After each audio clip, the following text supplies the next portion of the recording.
Bhaktivedanta Swami Srila Prabhupada ki jai. Jai Om Vishnupad Paramahamsa Parvijakacharya. Asto Tarasata Sri Srimad His Divine Grace. Srila Bhakti Siddhanta Saraswati Goswami Maharaj Prabhupada ki jai. Ananta Koti Vaishnava Vrinda ki jai. Sri Namacharya Srila Haridas Thakur ki jai. Prayam Sikho Sri Krishna Chaitanya Prabhu Nityananda Sri Advaita Gadadhar Shivasari Gaur Bhakta Vrinda ki jai. Sri Radha Krishna Gopinath Shankun Radha Kun Giri Govardhan ki jai. Srila Prabhupada ki jai.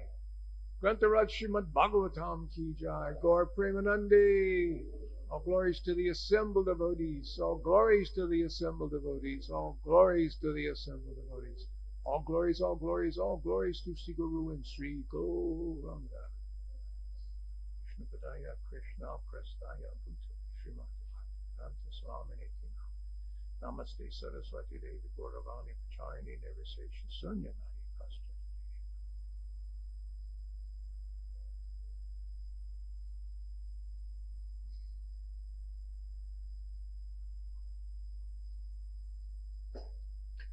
Om Namo Bhagavate Vasudevaya.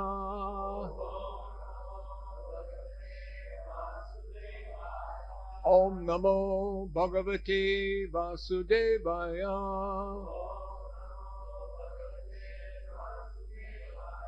Om Namo Bhagavate Vasudevaya.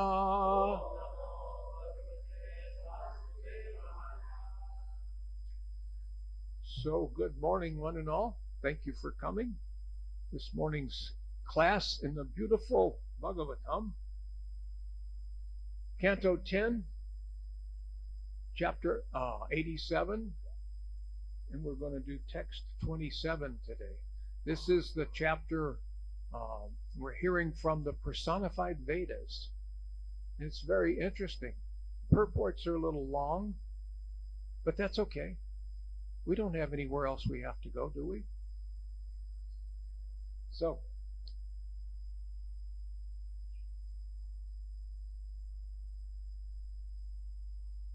Tavapariye charanti akila sattva niketataya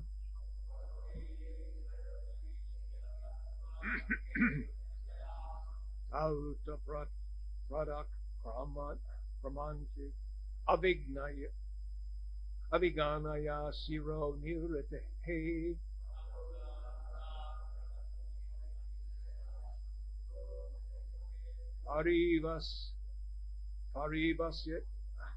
parivayase pasum eva giri vibudan apitams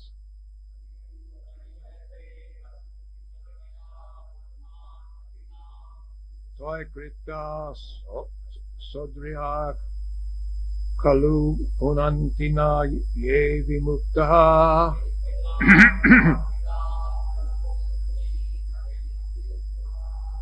Avapariye charanti akila sattva niketataya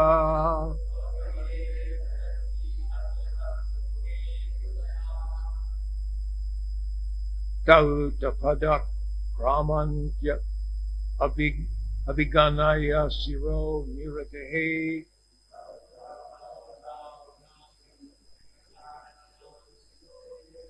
Pariva Yesh Yase Pasun Eva Giri Vidun Apitams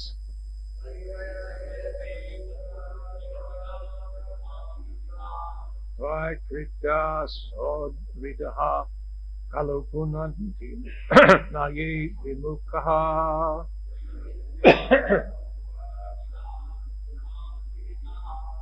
Avapariye charanti akila sattva niketataya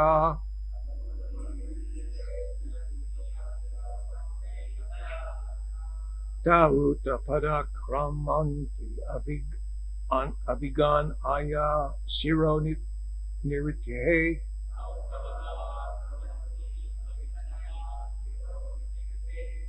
Parivasye pasun eva giri vibudan apitams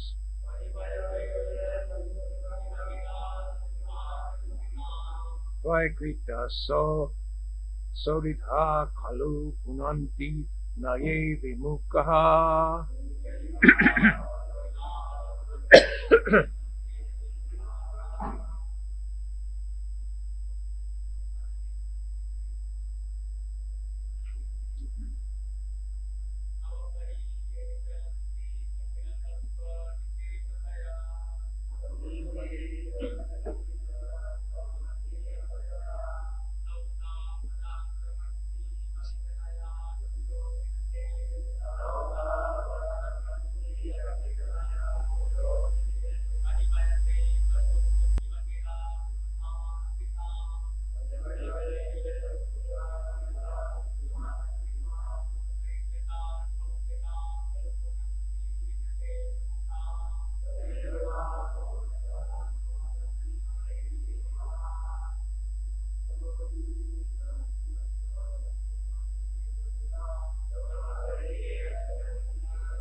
Others?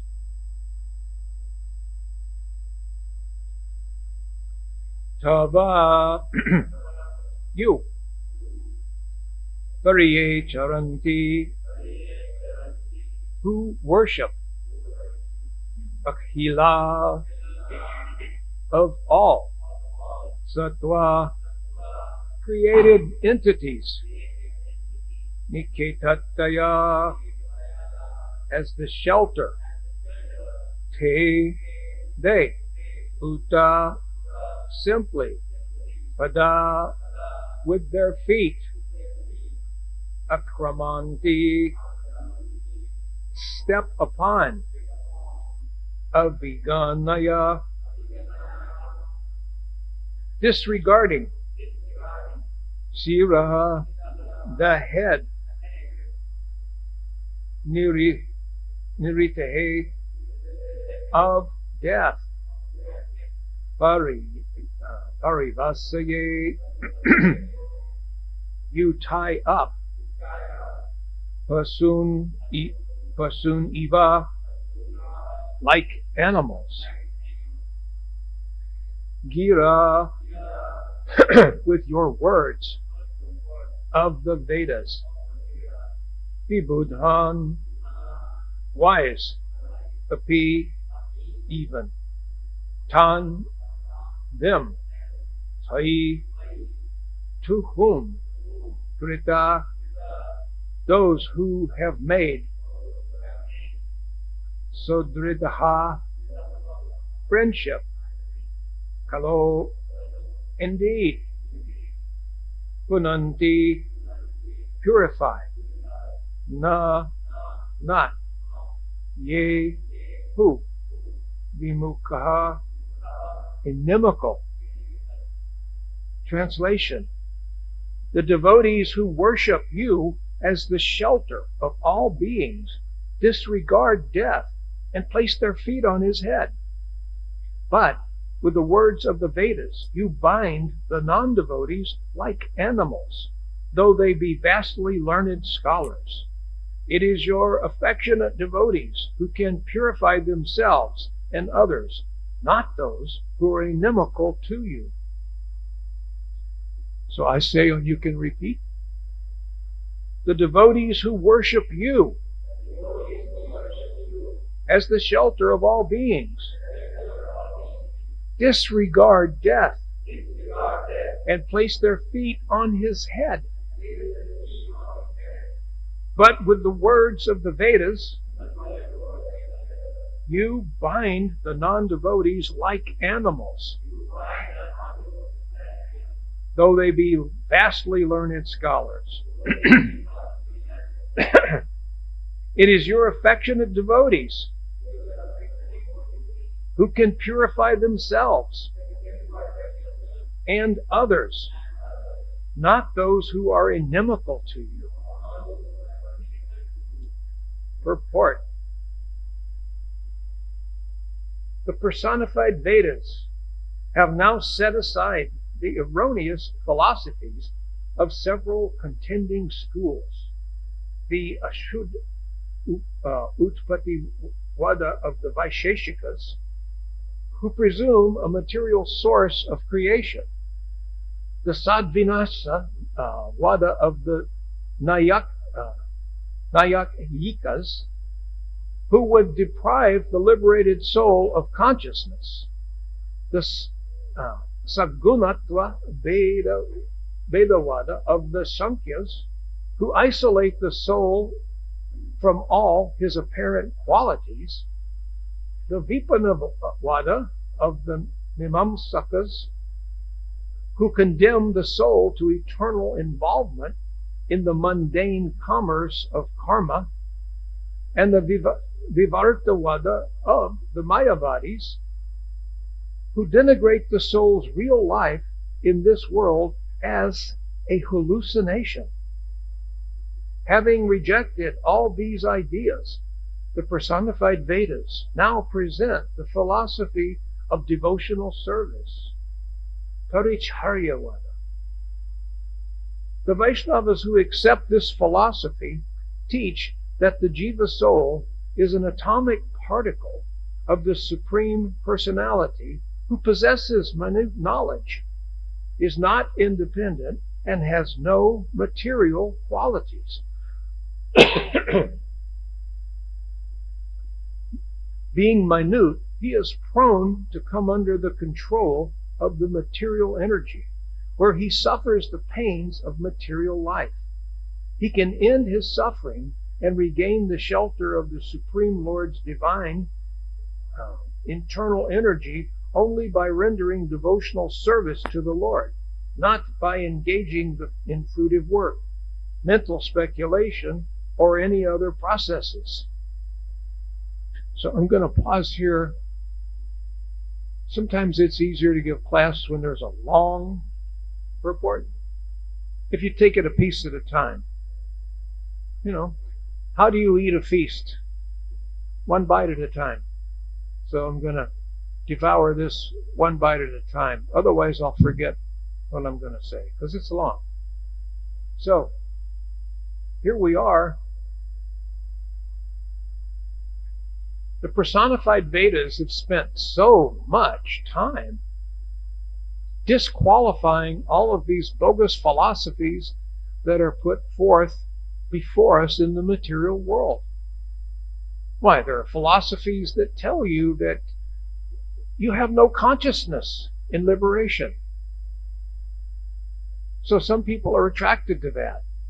I guess life is so tough, such a struggle in the material world, that they think that's my gift at the end.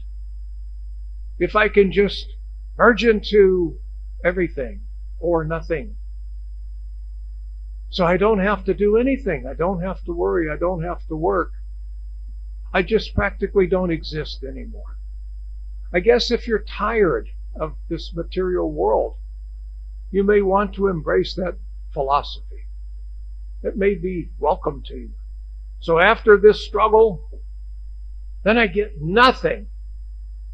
And that's what I want. Because I'm tired. I'm tired of the struggle. I want nothingness. So they accept that. Those who condemn the soul to be eternal involvement in mundane commerce of karma. These are the Mimamsas. They basically say that everything is controlled by karma. You and you'll always be controlled by karma eternally. So then there's the others who say, the Shakyas, who isolate the soul from all of his apparent qualities. You don't have any qualities. You're just a piece of everything, and you don't have Anything. Oh, thank you. So we hear all of these different philosophies that are thrown at us. We can go on and on. This isn't covering all of them. So, why is this? Why are there so many crazy philosophies? Why are they there? Because you want them. Why, you're not ready. Why? Because you're a rebel. You up and left the Supreme Lord. You left home and came here to escape Krishna. You came here to escape the spiritual world, the ideal world, the wonderful world that we all belong to. We left that. So we need to come here to get away, to hide from Krishna. And so we feel like from time to time, birth after birth, we feel like I need some religion. If I'm going to be a respectable man, I need some religion. But we're not attracted to the religion that will take us back to where we came from. I hear some philosophy that tells me this or tells me that. That if you meditate this way and do like that, in the end you'll go merge back into the Supreme. Well, that's opposite from what I left, right? Because in the spiritual world, we're not merged. We're individual. And we're dependent. And I like things that, philosophies that might tell me that I could be independent. I wanted to be independent. That's why I left Krishna. So these philosophies that are the opposite from what I'm trying to escape sound very nice. They sound attractive. I'll do this. So if we weren't in such a rebellious state of mind, then the first time we hear of devotional service, we will immediately embrace it. Immediately. If we can really use our intelligence, devotional service, bhakti yoga, is the most attractive. It is by far the most attractive. What is the joy in all of these other philosophies that we've discussed? What do you're eternally condemned by karma. You're, what is it? Another one. You're going to go merge into the Supreme. There's so many, right? They're different. They're different from you. By your nature, you are a bhakti yogi. The soul, the jivatma. That's what you are. But that's what you're trying to get away from. So therefore, a different philosophy sounds good. Sounds very attractive.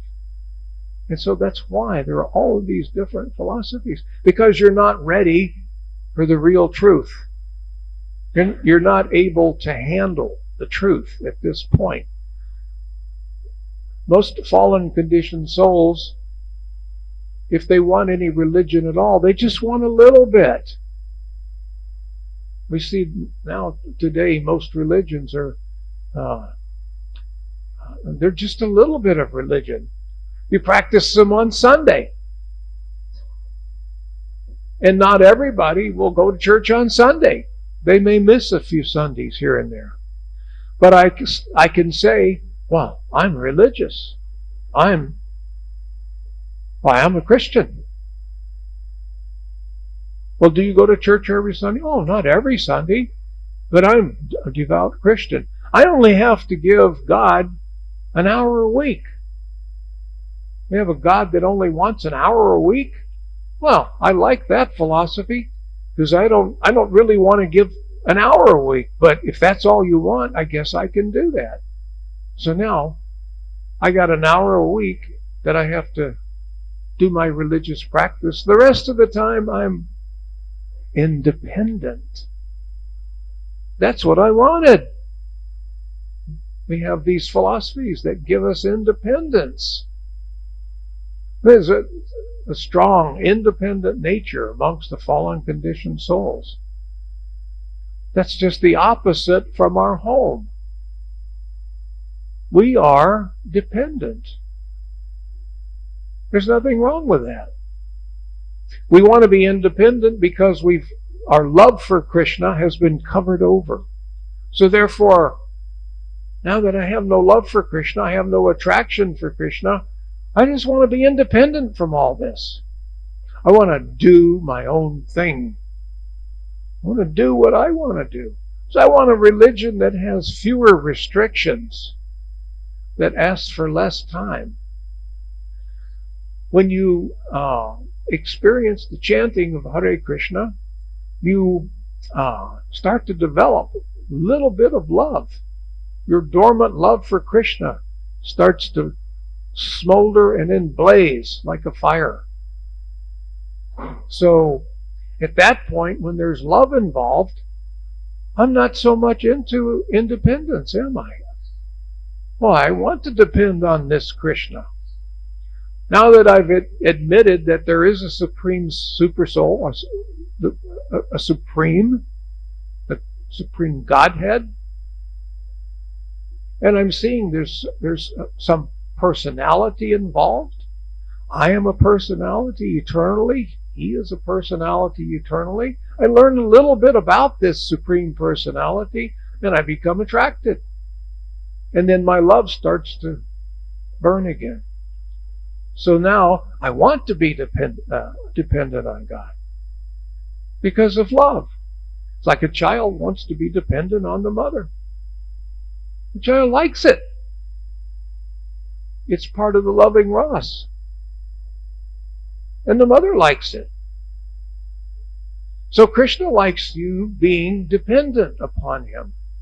It's kind of sweet if often you'll just tell Krishna, I depend on you, my Lord. There's no one else to depend on. I am totally dependent upon you.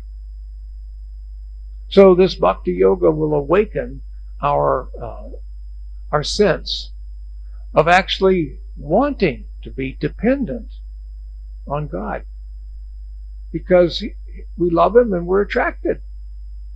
You see, this is very, very nice.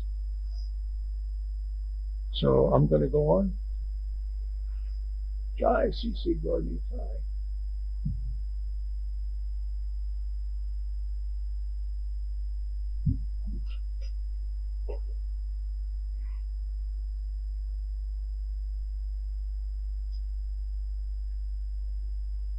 Bhaktyaham grahaya shraddhayatma priyasatam bhakti punati mam mansit nishta swapakana pi sambhavat. Only by practicing unalloyed devotional service with full faith in me can one obtain me, the Supreme Personality of Godhead. I am naturally dear to my devotees who take me as the only goal of their loving service. By engaging in such pure devotional service, even the dog-eaters can purify themselves from contamination of their low birth. That is Srimad Bhagavatam 11:14-21. Devotees of the personality of Godhead worship him as the shelter, Niketa, of everything that exists, Akhila Sattva. Moreover, these Vaishnava devotees themselves can be called Akhila Sattva Niketa, in the sense that their abode and shelter is the philosophic truth of reality, Sattvam, of both the material and spiritual worlds. Thus, Sripad Madhavacharya in his Vedanta Sutra Vyas quotes the Shruti mantra, Satyam hi evidam Vishwam Asrijat. He created this world as real. And the 7th canto of the Srimad Bhagavatam, 7.1.11, refers to the Lord as Pradhana Pumbayam Naradeva Satyakrit, the creator of a real universe of matter and living entities. Keep in mind, it's the Mayavadis that tell us that this world is not real. We disagree. It is real. It's temporary. It's as real as it can be for something that's completely disintegrating.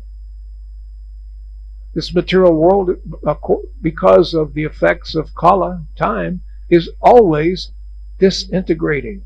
It's wearing down. Because we're affected by time, we don't notice the moving so much. We don't know it. We don't see that everything. If we could fast forward, you know how they can make the film go faster? If we could fast forward, we could see mountains spring up and go down. Oceans come and go. Continents shift. And the whole thing is disintegrating. It's real, but it's temporary. Here today, gone tomorrow. Day after tomorrow, here again. And then gone again. So, we know that this is real, but it's temporary. Srila Vishwanath Chakravarti Thakur points out yet another, more confidential meaning of Akila Sattva Niketa, that the Supreme Lord's personal abodes are in no way kila or imperfect, and are so-called Vaikuntha, and so are so-called Vaikuntha the realms free of anxiety and restriction. Vaishnavas whose devotional service the Lord has kindly accepted are sure of His protection, and that they no longer fear death, which becomes for them just another easy step on the way back to their eternal home. So this is the way the Vaishnavas see death. It's a step towards home. If you're not good in your faith, if your faith isn't firm, then death is like strange. It makes me worry. What is death? What is it going to do? Will I cease to be? Will I be somewhere? Where will I be? What will happen? But we, the bhakti yogis, we understand death is the portal. It's the door that opens, that allows us to go home. So you, the devotee, you place your feet on the head of death. You accept it. Why? Because of death, I'm going home. Different philosophy. But are only devotees of the Supreme Lord eligible for liberation from the fear of death? Why are all other mystics and learned scholars disqualified? Hear the Shruti's answer. Anyone who is vimukha, who has not turned his face towards the Lord with hopeful expectation of His mercy, is bound up in illusion by the same words of the Vedas that enlighten the surrendered devotees. They're bound up, they're tied up, and we're freed from reading the Vedas. We become free because we're surrendered to Krishna.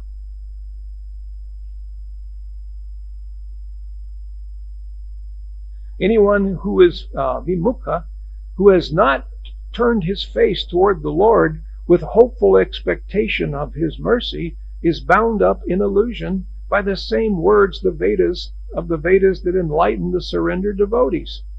This is important to remember. The Vedas themselves warn, Tasya Vaktantir Namani Dharmani, Tasyedam vacha Tanya Namavir Dhammavi Sarvasitam. The threads of this transcendental sound form a string of sacred names, but also a set of binding ropes. With the rope of their injunctions, the Vedas tie up the entire world, leaving all beings fettered by false designations. Even your scriptures can tie you up. To us, they're freedom. The reality of the soul and supersoul is a paroksha, perceivable, but only to one with transcendental vision. Philosophers whose hearts are impure mistakenly presume that this truth is instead paroksha, that it can only be speculated upon and never experienced directly. The knowledge of such thinkers may help them dispel certain doubts and misconceptions about the lesser aspects of reality, but it is useless for transcending material illusion and approaching the absolute truth. As a general rule, only the devotees who faithfully render loving service to the Supreme Lord up to the point of complete purification receive His grace in the form of approkshagan, direct realization of His greatness and wonderful compassion. The personality of Godhead is, of course, free to award His mercy even to the undeserving, as He does when He personally kills offensive demons, but He is much less inclined to bless Mayavadis and other atheistic philosophers. And yet, He's equal to all. But if you're a Mayavadi and your mission is to merge, well, then why should He give you the mercy that you're not seeking? You're His devotee. Well, you're wanting to understand Krishna. Even though you don't deserve, He gives it. He reserves that right to give His mercy to whomever He please. So we have to understand, this does not mean that the Lord is not equal to all. He's equal to all. But you love Him, so you're going to get more mercy. But the same mercy is available to everyone. They don't want it. They're independent. I'm independent. The only time I need your help, my dear Lord, is to give me something, some money, something material. The rest of the time, I'm independent. I'm only dependent when I'm asking you for a favor.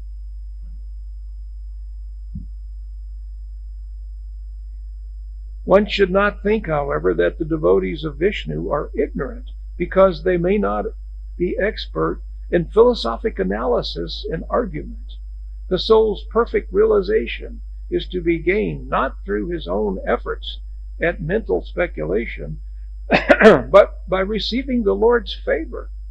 This we hear from Vedic authority, Katha Upanishad 2:23 and Mukunda Upanishad 3:2-3. Nayamatma pravachena labhyo na medaya bahuna shrutena yam eva sha rinutatena labhyas tasyaisha atma vinutte tanum swam. This super soul, this supreme self, cannot be reached by argumentation or by applying one's independent brain power or by studying many scriptures. Rather, he alone can achieve the self from the self who chooses to favor. To that person, the self reveals his own true personal form. Elsewhere, The Shruti describes the devotee's success.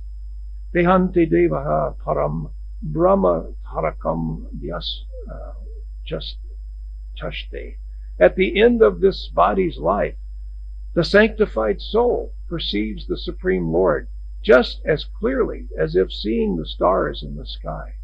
And it is and in its last statement, the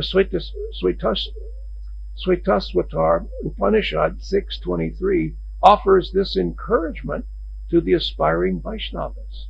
Yasya deva parabhaktir yatta deva tata poro tasya yate gatita yartaha prakashante mahatmanaha. Unto those great souls who have implicit faith in both the Lord and the spiritual master, all of the imports of Vedic knowledge are automatically revealed.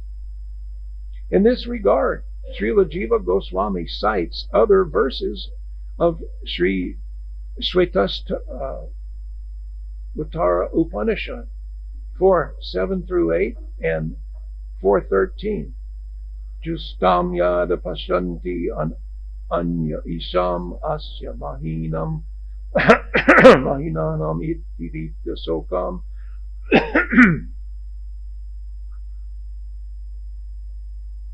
Vachoka share pare yoman yasmin deva adivi nishedu yastam vedakim richa kavishati Ga'itikad vidus na ime samasate. The Supreme Lord is He who is referred to by the mantras of the Rig Veda, who resides in the topmost eternal sky, and who elevates His saintly devotees to share that same position. One who has developed pure love for Him and realizes His uniqueness, then appreciates His glories and is freed from sorrow. What further good can the Rig mantras bestow upon one who knows that Supreme Lord? And all who come to know Him achieve the supreme destination. Yovedanam adito yasmil loka adishrita ya isho sa tripadas chatushpadas Tasmai deva Visha vidhema.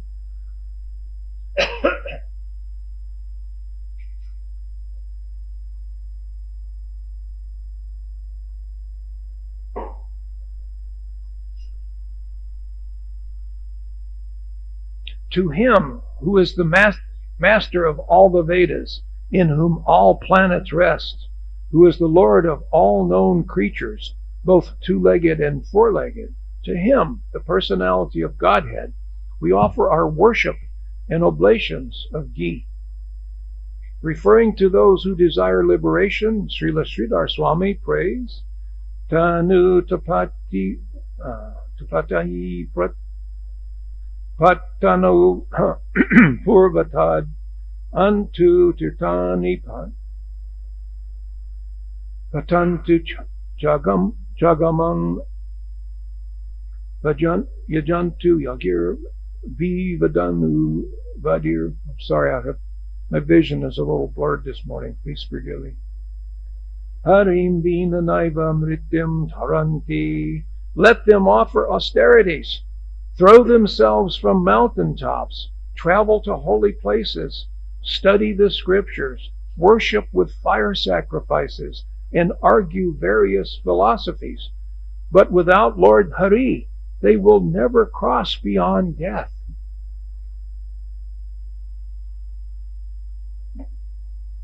Omagantamarindasya Gyananjana Shalakaya Chakshur Unnilitam Jena Tasmai Sri Gurave Namaha Sri Chaitanya Manovishnam Stapitam Jena Bhutale Swayam Rupakadamayam Dadanti Swapadantikam. Hey Krishna Karuna Sindhu Dinabandhu Jagatpate Gopesha Gopeka Kanta Radha Kanta Namostute Tapta Kanchana Gourange Radha Brindavaneshwari Prishabhanustute Devi Pranamami Hari Priye. Jai Sri Krishna Chaitanya Prabhu Nityananda Sri Advaita Gadadhar Shivasari Gaur Bhakta Vrinda. Hare Krishna, Krishna Krishna, Hare Hare, Hare Rama, Rama Rama, Hare Hare. So isn't that nicer? Chanting Hare Krishna, isn't that nicer than some silent meditation? I don't know. I tried it 50, 60 years ago at silent meditation. It didn't do anything for me. Maybe it did a little bit, but I don't think it did anything. I don't think it was worth the time. Immediately when I was exposed to the chanting of Hare Krishna, oh, well, that was attractive. Well, this is much better. Let's do it again. Hare Krishna, Krishna Krishna, Hare Hare, Hare Rama, Rama Rama, Hare Hare. Not very quiet and peaceful, is that? We're not quiet people. We're not the silent type. We're either chanting, singing, preaching. We're silent when we say Gayatri. But it's just a few minutes, and then we're back talking again, chanting, singing, encouraging people to dance. At the home program last night, we closed the home program with dancing. Everyone was dancing. It was the whole room and chanting. What would it have been like if we had been sitting there just silent meditation? I don't know. Maybe some people will find that attractive. But what we did last night was a lot of fun. Well, it was exciting. Everybody enjoyed it. I was concerned that maybe the neighbors might have been knocking on the wall. Be quiet in there. What are you doing? Don't you realize it's 9 o'clock? No. Everyone enjoyed, fully enjoyed. So, this is our nature. We've become hypnotized by this bhakti philosophy. We're caught in its trap because we're getting close to Krishna. Every day, every minute of every day, we're getting closer. And we like that, don't we? That's encouraging. As a matter of fact, I'll bet most of us chant even louder now than we did when we first came. Have you noticed that? When people first come, japa time comes, everyone in the room is chanting, Hare Krishna, Krishna Krishna, Hare Hare, Hare Rama, Ram Ram, Hare Hare. The new people are going, Hare Krishna, Krishna Krishna, Hare Hare, Hare Ram, Ram Ram, Hare. Give them a little bit, and in no time, they're going to be chanting as loudly as you. Does it work that way? It does. This is what we have. This is called the favor of the Lord. We've been shown His favor. It says in this purport, only by His favor, even though you're undeserving, can you escape this illusory energy. You need the favor of the Lord. That comes to you how? He sends His devotee. He sends His devotee. Or a group of devotees. A Sankirtan party. Harinam party. Comes. He sends His devotee. The devotee is going to give you the holy name. Very soon after singing with the devotee, you're going to feel the tendency you might want to get up and dance. So, this is very attractive to us. Why? Because this is what we're going to do when we go home. When we go back to Godhead, do you think we're going to be just sitting around silent meditation? No. But the holy name is going to be chanted loudly, constantly, everywhere. No one is going to ever tell you, hey, quiet down over there. You're making too much noise. No, not in the spiritual world. If you chant loudly, you'll encourage others to chant loudly with you. You see, this is our philosophy. And the personified Vedas have outlined the bogus philosophies so that you can see the difference. Otherwise, these bogus philosophies would act like ropes. They would bind you to this material world. You may never get out. But you have religion. You have religious philosophy, but it will keep you here. This bhakti yoga, our philosophy, frees the soul. It releases you. It allows you to go home and go return to yourself, your original self. It allows you to be you, not pretending to be someone else. So I think we might have about 5 minutes for questions. If anyone has a question or discussion, we might even go a little more than 5, but not too much. Does anyone have anything to say?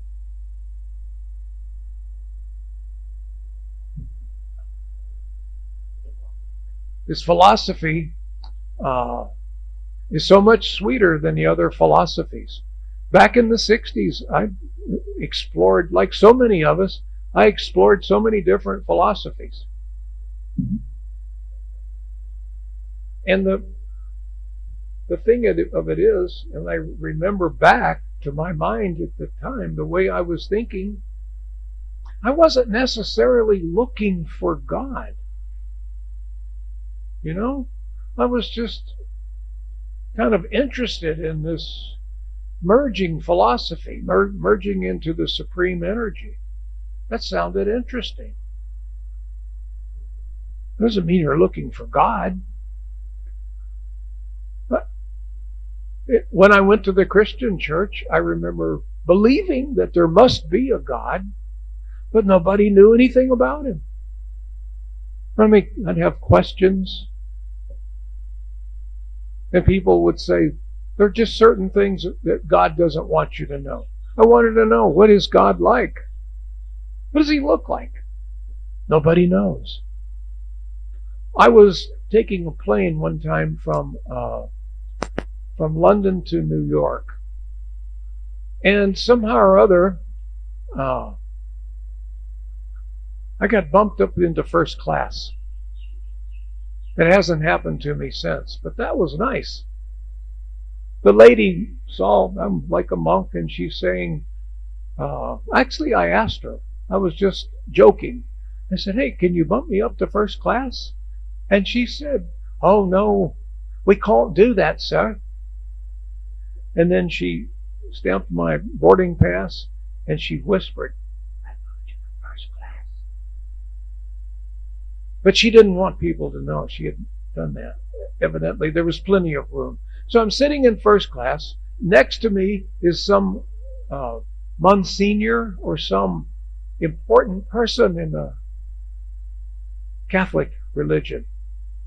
Oh, he had very nice black clothing and a cape with red lining or something like that. A big gold cross around his neck. He had a big thick chain, you know, gold chain with a big cross on it, big gold rings. Older man. So I got to talk with him. We're talking philosophy back and forth. And he was a gentleman. He heard my philosophy. It was an 8-hour flight. I heard his. And we talked back and forth. And as the plane's starting to descend into New York, he leaned over and he said, this has been very interesting discussing with you. I know this, I feel that I know this, and you feel that you know that. But in reality, no one really knows.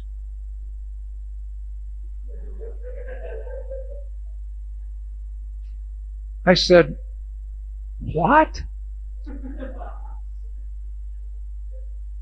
You're not convinced. You don't know that your Bible is true, that God is there. You don't know. Who can know? Only death will tell. And I said, that's too bad. He said, do you know? I said, yeah. How can you say that you know? Well, but my guru told me, and I believe him. He knows. We know. It's not that just we're convinced. We know. We experience Krishna, don't we? We have various times when we experience Krishna. We can see him working in our life. Does Krishna leave you with a doubt? He removes all doubts. If you're worshiping a God that has no form and no face, no arms to embrace you, I can see how you would have doubts, because I'm asking you to believe in something that's not manifest. If it's not manifest, does it exist? That creates doubts in my mind. Maybe you're more intelligent and you can say, no, that makes sense. It removes my doubts that God is shapeless, formless, no personality. No, that gives me doubts. You're telling me nothing. He's energy. Just energy? That's nothing. That's not knowledge. You're giving me knowledge of nothing and nothingness. So your heaven, your reward after death is nothingness. To merge into either the nothing or the everything. I don't know, but that's pretty hard to wrap my mind around. When I see a picture of Krishna, what? That's something. That's a personality. It's a person. You see? I can love him. I can't love the impersonal Brahman. Maybe that's my fault. Maybe I just can't. But it's difficult for me to even imagine loving the impersonal Brahman. Love is not part of the philosophy. It's everything in our philosophy. Love is everything. So you can see the opposites. To us, love is everything. To the Mayavad and other philosophers, there's nothing to love. Then why do you do it? Well, so you don't go to hell. So it's not a positive inspiration, it's a negative inspiration. You see? So this is where we find ourselves in this bhakti yoga, in this ISKCON movement. So any questions before we wrap it up? Yes?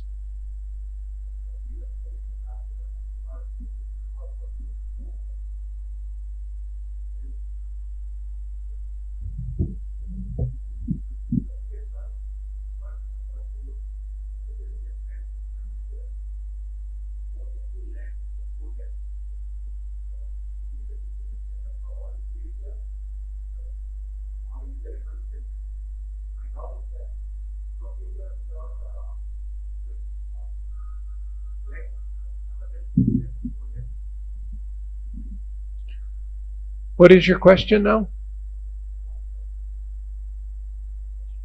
Yeah, sorry. It is clear now. Sorry. So, in the second last part, sloka in the purport, there is a statement as both two-legged and four-legged. Yeah. Is it just a reference statement or an inclusive statement for all creatures? It's meant for all creatures. So, there is no creature other than 2 legs and 4 legs. No creature with 1 leg, 5 leg. Right. Or no leg. Or no leg. No, it's available to all of them. Okay. Even our little legless friends. Our friends without legs, we call them snakes. Even snakes can be purified. I know, because I've seen so many snake-like Westerners become purified as devotees. So, 2-leg, 4-leg, and beyond. even no legs. Even 2 legs plus wings. Yeah. Hare Krishna Prabhuji, Dandavat Pranam. Yeah. How can we engage all our senses always in the loving service of Krishna while performing our material duties? Good question. Whatever we have, we offer to Krishna. Whatever. And we're going to use our senses. We're going to use our senses to make these offerings. It's like if I'm cooking, I may smell the aroma of what I'm cooking. And I may be thinking, yes, this is coming out very nice. I'm trying not to lust, but it's going to come out very nice. This will make a nice offering to Krishna. And you see it.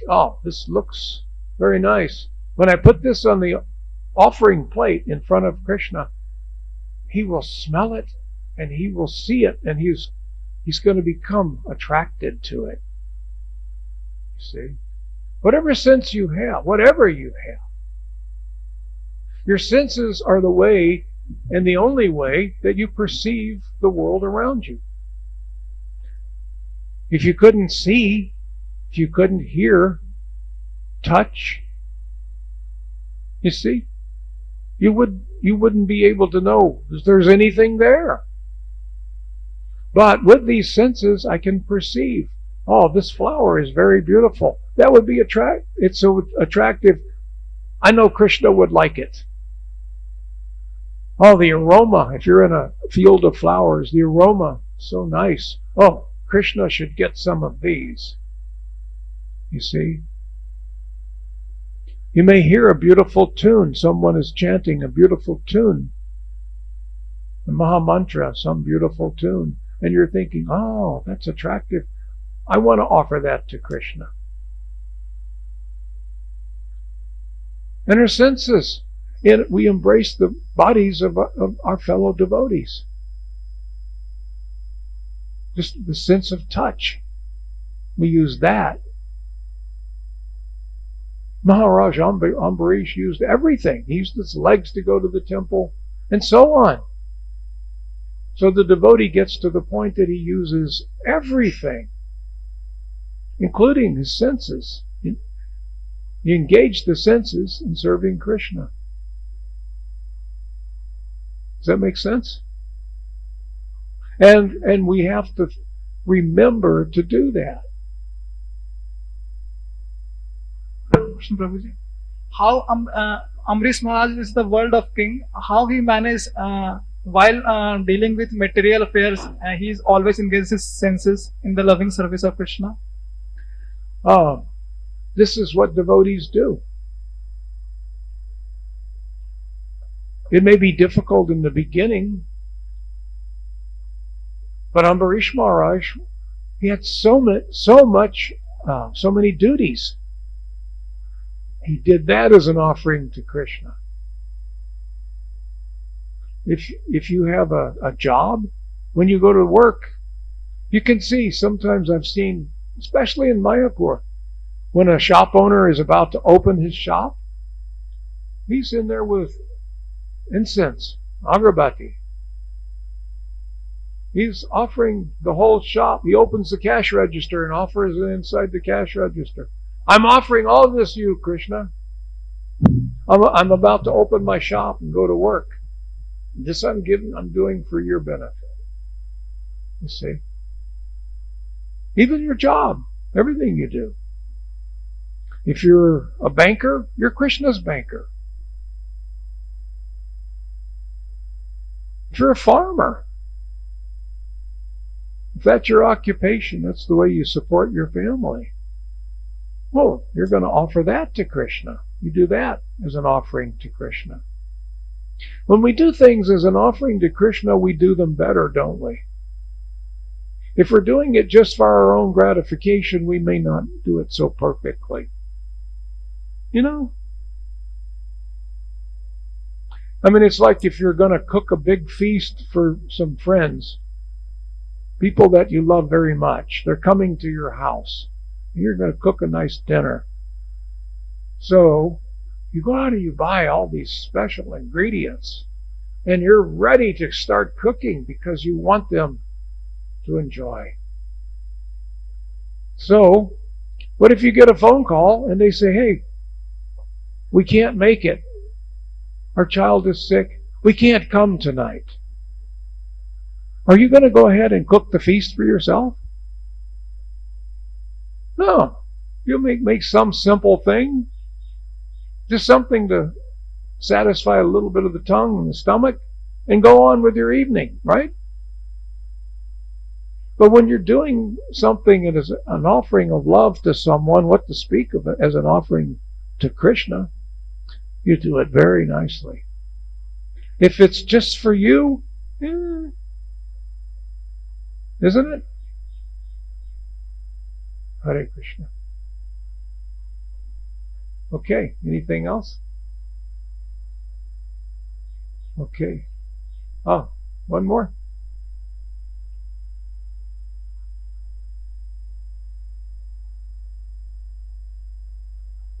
Hare Krishna, Prabhuji. Hare. Thank you so much for this wonderful class.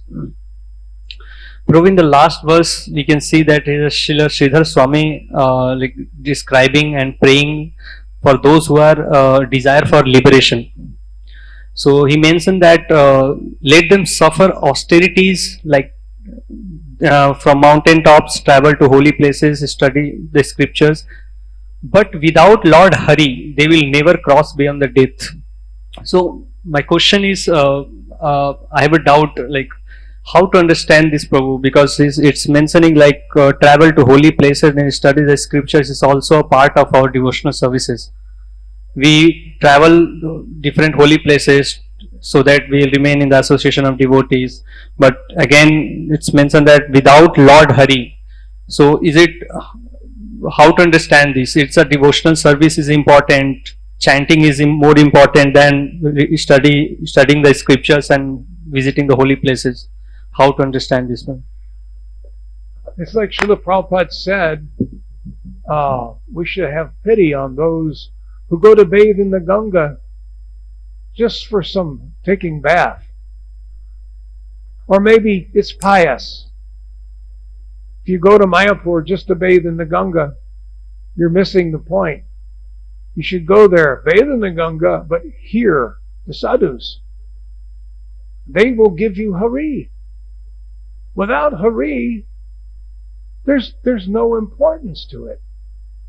Why? If you go to a holy place just to take some pictures, it's like, what is that magazine? What's that magazine that's, they take pictures of cultures all over the world? National Geographic. What if you're a photographer for National Geographic? And so you go to the holy places to snap photos. You may get some benefit, but without Hari, without Krishna, you are missing the point. You're just a tourist. We're not tourists. We go there because we want Krishna. I see you and I want you to tell me about Krishna. I want to hear. If you hear enough, you'll want to speak about Krishna. So if you take Krishna from the equation, without Hari, you're just a tourist. You're somebody taking a bath and taking pictures. Yeah, there's purification in the Ganga, but you're not getting the full taste. So you're missing out. Very, very unfortunate. And there are lots of people who do that. Or if you go just for some punya, let me go get some pious accreditation. Yeah, I'll do this because it'll be good for me. I'll get some pious result. Maybe that's true, but you don't get Krishna. So you haven't, how does he say it? You have not You've not crossed beyond death. The devotees have crossed beyond death. When you start taking this devotional service seriously, immediately you're liberated. You're liberated. You've already won.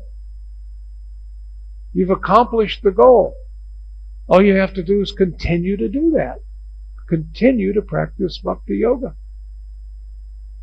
And then you'll go beyond death. Death will be just a door for you to go into the spiritual world where you'll continue practicing bhakti yoga.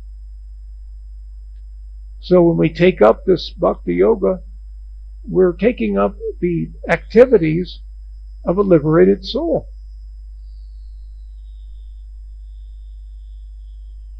Is that a good answer? All right. Thank you. Oh, one more? Okay.